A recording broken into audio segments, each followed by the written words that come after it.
बच्चों आप रफ कलम निकालेंगे, निकाल कर ही लिखेंगे, तो मैं यहाँ से लिखता जाऊँगा और पढ़ूँगा भी। यह क्लास 8 सब्जेक्ट है हमारा उर्दू और टॉपिक है हमारा आज का गौतम बुद्ध। यहाँ से मैंने उर्दू में इसको लिखा है गौतम बुद्ध। तो फिर लिखा है मीनिंग ऑफ डिफिकल्ट वर्ड्स। इसमें जो हमें आज पैराग्राफ पढ़ने जाना है, इसमें जो मुश्किल अल्फाज है उसके मानी पहले लिख लेंगे। पहले है मुनकशिफ। मुनकशिफ होता है खुल जाना। फिर है इफ्कार। इफ्कार है फिक्र की जमा। फिर है जिबली। जिबली होता है फितरी या पैदाइशी। फिर है इस्तिलाहन। इस्तिलाहन होता है इस्तिलाह में। तो बच्चों और भी जो मुश्किल अल्फाज आएंगे वो भी हम लिखते जाएंगे। तो पहले आप ये अपनी किताब का पेज नंबर 84 निकालेंगे और यहाँ से हम पढ़ लेंगे ये सबक। खलवत में उन्होंने इंसानी मौजूदगी की मसाइल पर इस्तगराक किया। आखिर एक शाम जब वो एक अजीमुल जसा अंजीर के दरख्त के तले बैठे थे, उन्हें एक चीस्तान के सभी टुकड़े बाहम यकजा होते हुए महसूस हुए। तो कहते हैं ये जो गौतम बुद्ध था, एक दिन ये तन्हा बैठा हुआ था, अकेला बैठा हुआ था। उन्होंने इंसानी मौजूदगी के मसाइल पर इस्तगराक किया। इंसानी मौजूदगी जो है, इंसान का जो होना है, इस पर उन्होंने इस्तगराक क्या किया? इस्तगराक किया, यानी वो इसमें खो गए, वो इसमें डूब गए, इस ख्याल में महाव हो गए कि इंसान तन्हा क्यों रहे। आखिर एक शाम जब वो एक अजीमुल जसा अंजीर के दरख्त के तले बैठे थे, एक शाम को आखिरकार तो ये सोचते सोचते एक शाम को वो एक अंजीर के अजीमुल जसा अंजीर, इस अंजीर का नाम है, इसके दरख्त के नीचे बैठे हुए थे।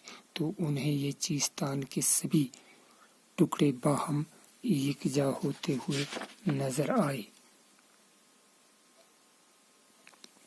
तो उन्हें ये अपनी बातों का ख्याल या अलग अलग जो ख्यालात थे, ये यकजा बाहम यकजा एक जगह महसूस हुए। सदारत ने तमाम रात फिक्र में गुजारी। सुबह हुई तो उन पर मुनकशिफ हुआ कि उन्होंने हल पा लिया है। तो सदारत ने तमाम रात इसी फिक्र में गुजारी कि इस मसले का हल कैसे निकाला जाए, इसको कैसे हल किया जाए। जब सुबह हुई तो उन पर मुनकशिफ हुआ।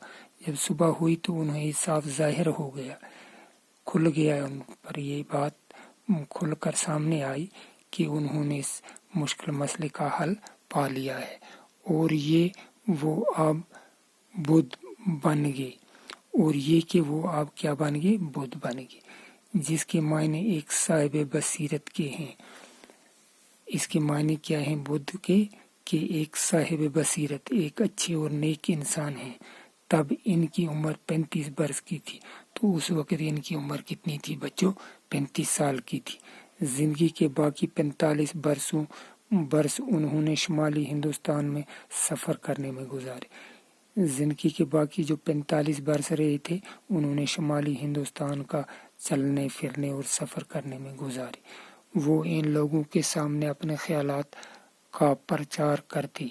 वो इन ऐसे लोगों के सामने अपने ख्यालात जाहिर करते जो उन्हें सुनने आते थे, जो उन्हें उनकी बातें सुनने आती थी।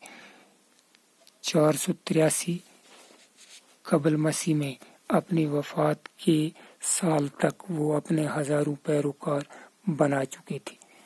483 कबल मसीह में, यानी हजरत ईसा के से 400 पहले, इसी को बोलते हैं कबल मसीह में, अपनी वफात फोत होने से पहले, इस दुनिया से रहलत कर जाने से पहले, वफात के साल तक वो अपने हजारों पैरोकार अपने हजारों चेले पैरोकार वो बना चुके थे। अगरचे इनके इफ्कार तब तक तहरीरी सूरत में नहीं थे, बाद में उनके चेलों ने उनका एक एक हरूफ याद रखा। اگرچہ اس وقت تک ان کے جو خیالات تھے وہ افکار کی صورت میں، تحریری صورت میں نہیں تھے، لیکن بعد میں ان کے چیلوں نے ان کا ایک ایک حرف کر کے یاد رکھا۔ یہ باتیں نسل در نسل زبانی طور ہی سینہ بہ سینہ منتقل ہوتی رہی۔ یہ باتیں ایک نسل سے دوسری نسل تک، ایک انسان سے دوسرے انسان تک منتقل ہوتی رہی، جاتی رہی۔ تو بچوں آج اتنے ہی، کل تک کے لیے خدا حافظ۔